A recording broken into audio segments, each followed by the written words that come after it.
Hello everyone. तो आज का सेशन है टर्की स्कॉलरशिप के बारे में और हमारे स्पेशल गेस्ट हैं मोहम्मद असलम जो कि कोच यूनिवर्सिटी टर्की स्कूल में पीएचडी कर रहे हैं।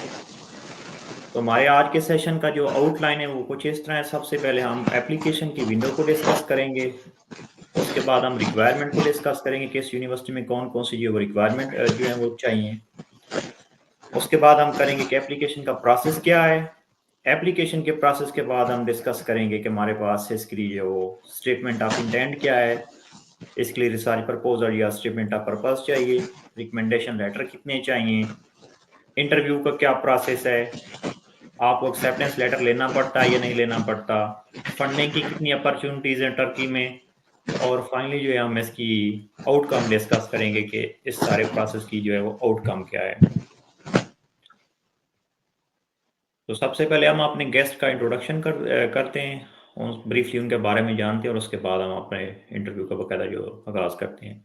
अस्सलाम वालेकुम मोहम्मद असलम। वालेकुम अस्सलाम एवरीवन। मेरा नाम मोहम्मद असलम है। मैं कोच यूनिवर्सिटी से पीएचडी न्यूरो साइंसेज कर रहा हूँ और ये थर्ड ईयर है, लेकिन मैंने सेकंड ईयर में मतलब वो स्किप किया हुआ है। अच्छा, आपको ये मेरे दो स्कॉलरशिप हुए थे, एक बर्सलारी स्कॉलरशिप और एक कोच यूनिवर्सिटी जो है उसका अपना स्कॉलरशिप था, जो सुपरवाइजर स्कॉलरशिप होता है, वो मुझे ऑफर हुआ था। तो मैं आपको बर्सलारी के बारे में तफसील से बताऊंगा कि आप इसे कैसे अवेल कर सकते हैं। थैंक यू जी, मोहम्मद असलम। तो सबसे पहले जो है तमाम स्टूडेंट्स को बताएं कि बर्सलरी की जो है वो टाइमलाइन क्या होती है, साल में कितने दफ़ा ओपन होता है और इसकी टाइमलाइन जो नॉर्मली क्या आप बताएं। ये तरकिया बर्सलरी स्कॉलरशिप जो है ये एक साल में दो दफा ओपन होता है, फरवरी में और जुलाई में। आपने फरवरी और जुलाई में इसको अप्लाई करना होता है। इससे पहले फर्स्ट ऑफ ऑल इसका एक एप्लीकेशन सिस्टम है जिसे तरकिया स्कॉलरशिप एप्लीकेशन सिस्टम कहते हैं, TBBS। इसको आपने ओपन करना है। ओपन करने के बाद आपने इसको करना है। फिल करने के बाद जो है ये आपको एक फॉर्म देंगे जिसे कहते हैं स्कॉलरशिप एग्रीमेंट। वो स्कॉलरशिप एग्रीमेंट को आपने प्रिंट आउट करना है। उस पे साइन करने के बाद आपने उसको री-साइन करवाना है अपने कॉन्सुलेट या किसी भी एम्बेसी से, जो तुर्की एम्बेसी है इस्लामाबाद या लाहौर में, वहां से। उसके बाद उस को आपने अपलोड करना है दोबारा इसी सिस्टम में, TBBS में। अपलोड करने के बाद ये आपको फिर डेट देंगे कि इस डेट को आपको ये इसका स्टार्ट हो जाएगा। इसी बेस पे एक कॉपी आपने अपने पास रखनी है। उस बेस पे आपको ये वीजा एप्लीकेशन सिस्टम में वो आप देंगे कॉपी, तो आपका वीजा प्रोसेस हो जाएगा, ये स्टूडेंट वीजा। तो इसके अच्छा। साथ आपने जो डॉक्यूमेंट जो रिक्वायर होते हैं इसके लिए, वो है आपका ये एक एप्लीकेशन, ये जो आपने एग्रीमेंट दिया है, साइन एग्रीमेंट। उसके बाद आपके तमाम ये यूनिवर्सिटी ट्रांसक्रिप्ट्स और इंटर की डिप्लोमाज, और इसके साथ आपका हेल्थ सर्टिफिकेट, आपने हेल्थ सर्टिफिकेट भी साथ रखना है। तो ये तमाम डॉक्यूमेंट्स जो है आपने एम्बेसी में लेकर जाएं और वहां से इसको रीचेक करवा के अपलोड करें। इसी सिस्टम में अपलोड करने के बाद आपको ये स्टार्ट हो जाएगा। इससे आपने उन्हें, जब आपने ये स्कॉलरशिप सिक्योर करना है तो आपने उन्हें बताना है कि फलां यूनिवर्सिटी में इस सुपरवाइजर के अंडर मैं ये पीएचडी प्रोग्राम स्टार्ट करना चाहता हूँ। वो आपने सिस्टम में बकायदा उसको राइट अप करना है। वहाँ पे ऑप्शन आएगा कि किस यूनिवर्सिटी में किस प्रोग्राम में आप ये स्टार्ट करना चाहते हैं पीएचडी। अच्छा, तो तो असलम इसके बाद हमारा सेकंड क्वेश्चन इसका है कि जो यूनिवर्सिटी की रिक्वायरमेंट, ग्रेजुएट स्कूल में स्कूल की रिक्वायरमेंट्स होती तो उनके बारे में ब्रीफली बताएं, जैसे जीपीए, एज है, आइल्स वगैरह का स्कोर है, इस तरह की चीज़ों को भी डिस्कस करें प्लीज़। ये बर्सलारी के लिए जो मास्टर स्कॉलरशिप है, मास्टर के लिए जो लेना चाहता है स्कॉलरशिप, उसके लिए 30 से बिलो एज है, बिलो 30 अप्लाई कर सकते हैं। और यानी कि डिग्री, पीएचडी डिग्री के लिए या ग्रेजुएशन पोस्ट ग्रेजुएट के लिए अबाउ 35 से बिलो होनी चाहिए, 35 से बिलो। ठीक है। अगर कोई रिसर्चर है, यानी जो पीएचडी मुकम्मल कर चुका है, उसके बाद जो कोई ऑब्टेन करना चाहता है, तो उसके लिए एज लिमिट 50 तक है, बिलो 50। और इसके लिए आइल्स वगैरह की क्या रिक्वायरमेंट है? आइल्स और टोफिल जो है उसके बारे में कुछ बताएं ये प्लीज। हाँ जी, इसके लिए जीआरई और टॉफिल है। यहाँ पे जीआरई स्कोर चाहिए 156 पॉइंट्स क्वांटिटेटिव में, और टॉफिल को 80 पॉइंट्स चाहिए आईबीटी में।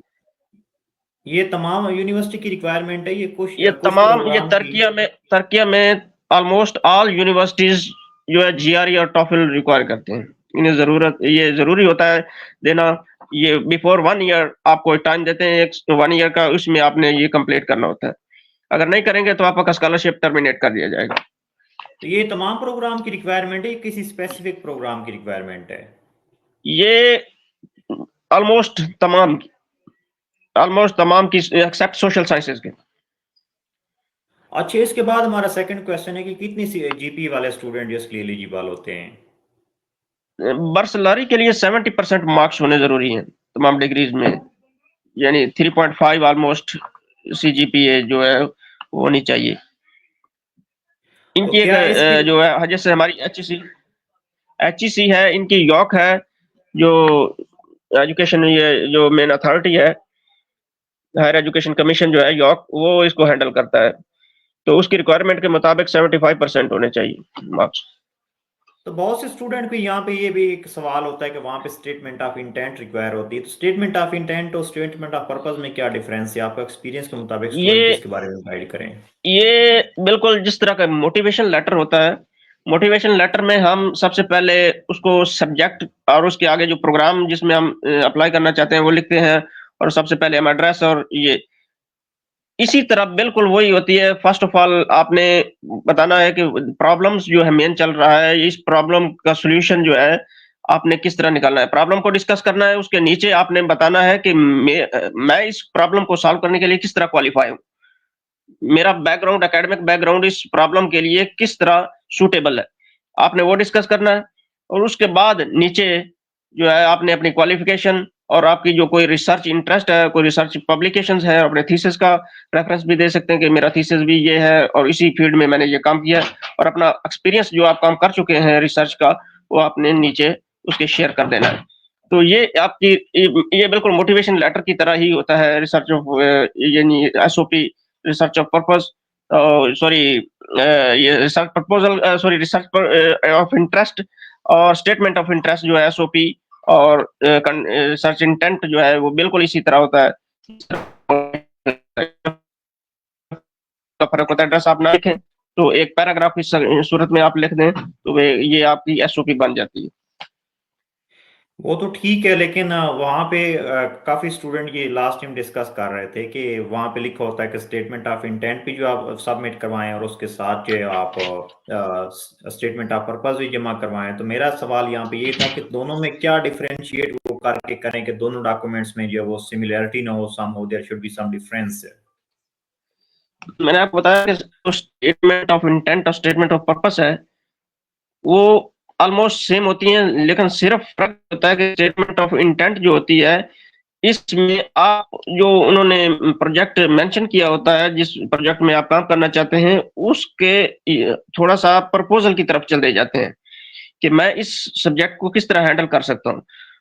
और स्टेटमेंट ऑफ जो है ये एसओपी जो है उसमें और मोटिवेशन लेटर में फर्क ये होता है कि मोटिवेशन लेटर के आप ऊपर एड्रेस लिखते हैं, वो एड्रेस वगैरह रिमूव कर दें, और बाकी जो बैकग्राउंड और अपनी एजुकेशन और एक्सपीरियंस उसमें शेयर यानी कि सारा एक पैराग्राफ की सूरत में लिख दें, तो ये आपकी एसओपी बन जाएगी, स्टेटमेंट ऑफ पर्पस बन जाएगी। तो तो उस ये इस तरह आपने मेंशन करना है। यहाँ पे बहुत से स्टूडेंट का एक और भी प्रॉब्लम होता है कि मोस्टली स्टूडेंट यही कंप्लेन करते हैं हमेशा कि उनको पाकिस्तान से रिकमेंडेशन लेटर नहीं मिलती। तो टर्किया के लिए कितने हाँ, रिकमेंडेशन लेटर चाहिए और वो कैसे सबमिट करवाते हैं? ये एक बहुत बड़ा इशू है कि तुर्किया में 2 रिकमेंडेशन लेटर रिक्वायर हैं, ये बर्सलारी के लिए भी और यूनिवर्सिटी स्कॉलरशिप के लिए 2 यानी कि रिकमेंडेशन लेटर है। जहाँ भी आप इंटरनेशनल लेवल पे अप्लाई कर रहे हैं, जिधर भी अप्लाई कर रहे हैं, एटलीस्ट 2 रिकमेंडेशन लेटर नेसेसरी होते हैं। बहुत सारी यूनिवर्सिटीज मैनुअल मांगती हैं, और अक्सर जो है ये भी कहते हैं कि सिर्फ आपने अपने रेफरीज का एड्रेस, ईमेल एड्रेस और उसका कांटेक्ट डिटेल और ऑर्गेनाइजेशन एड्रेस डालना है। उसके बाद आप आगे से रिक्वेस्ट का ऑप्शन बना होता है, अपने रिक्वेस्ट बटन पे क्लिक करना है और वो खुद उसके ऑटोमेटिकली रिक्वेस्ट आपके रेफरी को पहुंच जाएगी और खुद ऑनलाइन सिस्टम के जरिए उस यूनिवर्सिटी या इंस्टीट्यूट को आपका रिकमेंडेशन डिलीवर करना होता है। वो आपसे बाय मैनुअल नहीं मांगते, वो खुद आपके सुपरवाइजर ने देना होता है। तो ये बहुत जरूरी है कि आप रेफरी जो है एक्टिव होना चाहिए all the time during your application procedure. तो यहाँ पे एक और सवाल भी आता है ना कि वहां पे एक्सेप्टेंस लेटर जो अप्लाई करते हुए आपको किसी प्रोफेसर का चाहिए, या आप एक सेंट्रल सिस्टम के थ्रू जो अप्लाई करते हैं और उसके बाद आपका एडमिशन होता है? एक्सेप्टेंस लेटर के बारे में आप क्या ये बताएंगे? अगर आप बर्सलरी में कर रहे हैं, बर्सलरी स्कॉलरशिप के लिए आपको एक्सेप्टेंस लेटर पहले नहीं जरूरी होता। अगर आप यूनिवर्सिटी में डायरेक्ट कर रहे हैं तो टर्की में एक्सेप्टेंस लेटर जरूरी होता है। हम्म। अगर आप किसी यूनिवर्सिटी की वेबसाइट पे जाकर पोर्टल पे आप अप्लाई कर रहे हैं, उसकी अपनी फंडिंग है यूनिवर्सिटीज की, या वो आपको कंडीशनल एक्सेप्टेंस लेटर दे रहा है या फुली एक्सेप्टेंस लेटर दे रहा है, तो इसमें वो सुपरवाइजर जो आपको एक्सेप्टेंस लेटर दे रहा है तो उस बेस पे आप अप्लाई कर सकते हैं वीजा के लिए, स्टूडेंट वीजा के लिए। अदरवाइज आप अप्लाई नहीं कर सकते। ये होल टर्की में आपको एक्सेप्टेंस लेटर जरूरी होता है और बर्सलरी के लिए नहीं जरूरी होता। आप सिर्फ अच्छा, तो अपने यूनिवर्सिटी जो इंटरेस्ट की जो यूनिवर्सिटी ऑफ इंटरेस्ट है उसमें अप्लाई करें और उसका फील्ड सुने और वो आपने फिल कर देना उसमें। और उसके बाद आपको जो मैंने आपको बताया है, आपका स्कॉलरशिप एग्रीमेंट आएगा। एग्रीमेंट को आपने साइन करना है। साइन करने के बाद उसको क्रॉस चेक करवाना है, यानी कि कॉन्सुलेट या एम्बेसी से। उसके बाद आपने उसको अपलोड कर देना है सिस्टम में, TBBS सिस्टम में। तो उसके बाद फिर वो ऑटोमेटिकली आपको कॉल आएगी कि आपका स्कॉलरशिप कंटिन्यू हो गया, आप टर्की में आ सकते हैं। इसमें कवर क्या होता है? ट्यूशन फीस होती है आपकी, सब यानी कि डॉर्मेटरीज वगैरह, health insurance, ticket, tuition fee, everything आपको वो कवर करते हैं। लेकिन इसकी अमाउंट कम होती है as compared to university scholarship. तो मेरा यहाँ पे असलम यहाँ पे एक थोड़ी सी मिसअंडरस्टैंडिंग मुझे हो रही, तो मैं डेफिनेटली स्टूडेंट को भी होगी।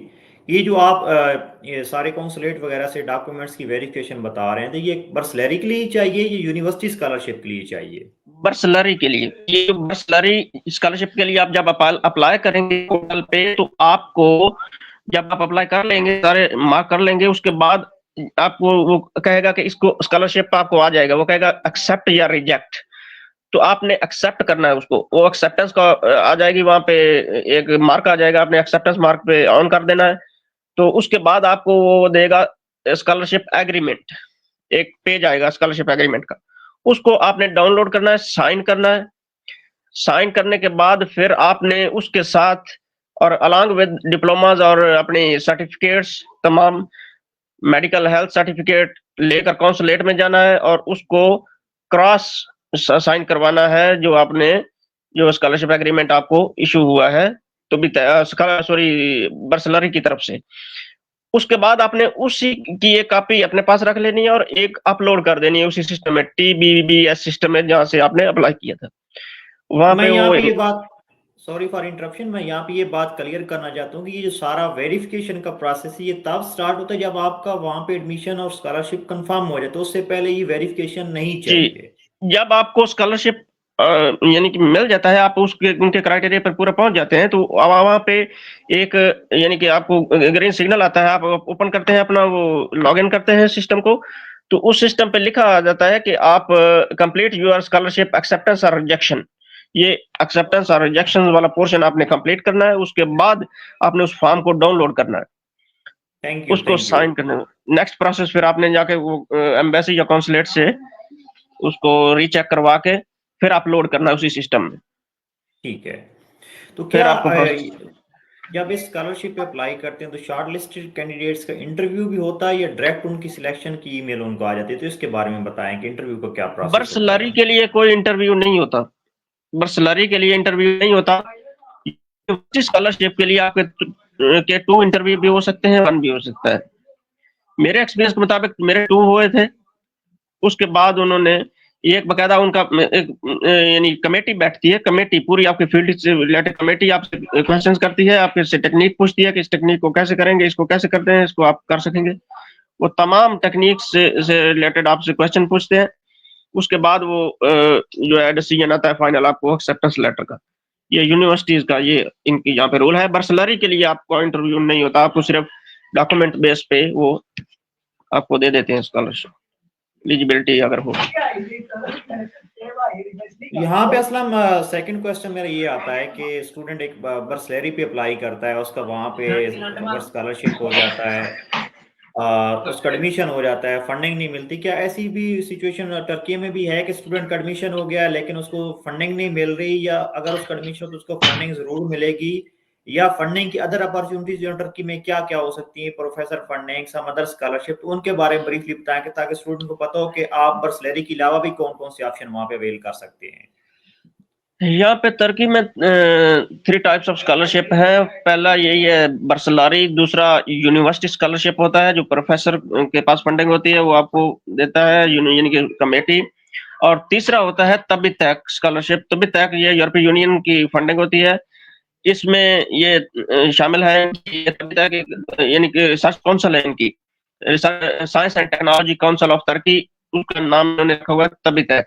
और तबितैक जो है ये यूरोपीय यूनियन के तमाम ममालिक जो है उनमें से एक है, और ये आपको यूरो में यानी कि अमाउंट देते हैं। तो इसका स्कॉलरशिप की बेहतरीन अपॉर्चुनिटी ये है तभी तक इसमें आपको पहले प्रपोजल राइट अप करना पड़ता है, फिर पहले प्री प्रपोजल होता है, फिर प्रपोजल, ये आपका सुपरवाइजर ही आपको आगे आपके प्रपोजल को यानी कि ट्रांसफर करता है कमेटी को, कमेटी उसको एवेलुएट करती है, एवेलुएशन के बाद फिर आपको ये है उसी मेजर कमेटी में आप यूनिवर्सिटी को देती है आपके सुपरवाइजर को, फिर आप ये कंटिन्यू कर सकते हैं डिग्री। बहुत सारे स्टूडेंट पाकिस्तानी इधर कर रहे हैं तभी तक पे, ये बहुत ही सिक्योर स्कॉलरशिप है। अच्छा, दैट्स मीन के टर्की में बर्सलेरी के अलावा जो है वो टूबीटेक हो गया, और इसके अलावा यूनिवर्सिटी जो कि प्रोफेसर फंडिंग बेस्ड स्कॉलरशिप होता है, और ऑप्शन भी अवेलेबल होता है। अगर किसी स्टूडेंट का जो है वो बर्सलेरी नहीं हो रहा तो उसको टूबीटेक पे ऑप्शन को देखना चाहिए, और साथ में प्रोफेसर से कांटेक्ट भी करना चाहिए। किसी के पास अगर प्रोजेक्ट है, उसके पास फंडिंग है, तो वो भी स्टूडेंट को हायर कर सकते हैं।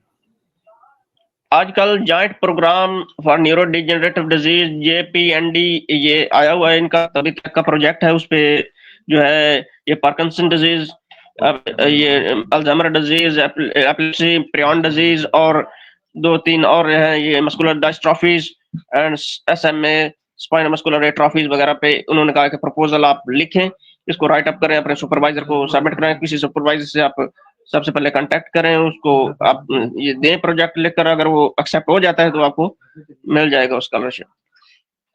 Thank you. एवोल्यूशन उसकी होती है। अच्छा तो असलम इसके बाद क्वेश्चन ये आता है कि इस स्कॉलरशिप की आउटकम जो वो कितने टाइम में आ जाती है, और क्या चांसेस होते हैं आपके एक्सेप्टेंस के या रिजेक्शन के? विद इन 2 और 3 मंथ ये स्कॉलरशिप आपको अनाउंस हो जाता है। आप एक्सेप्टेंस हुए इसके लिए एलिजिबल है नहीं एलिजिबल, वो जहाँ पे आप TBSS पे अप्लाई करेंगे तो वहाँ पे आपको विद इन 2 मंथ वो आपको अनाउंस कर देते हैं कि यू आर सिलेक्टेड और रिजेक्टेड। इससे पहले भी मैंने आल्दो आपसे ये क्वेश्चन किया है कि जब आपकी सिलेक्शन कमेटी आपकी जो है वो शॉर्ट लिस्टिंग करती है, तो क्या वो इंटरव्यू लेते हैं, या इंटरव्यू वहाँ पे नहीं होता? नहीं, इंटरव्यू नहीं होता। अगर आपके डॉक्यूमेंट कंप्लीट हैं तो इंटरव्यू नहीं होता। GRE टॉफल है, और इसके साथ आपका स्कोर जो है वो तकरीबन 70% या 70 अबव है, तो इसके लिए इंटरव्यू नहीं होता बर्सलरी के लिए। हाँ, दूसरे यूनिवर्सिटी के लिए जरूर होता है इंटरव्यू।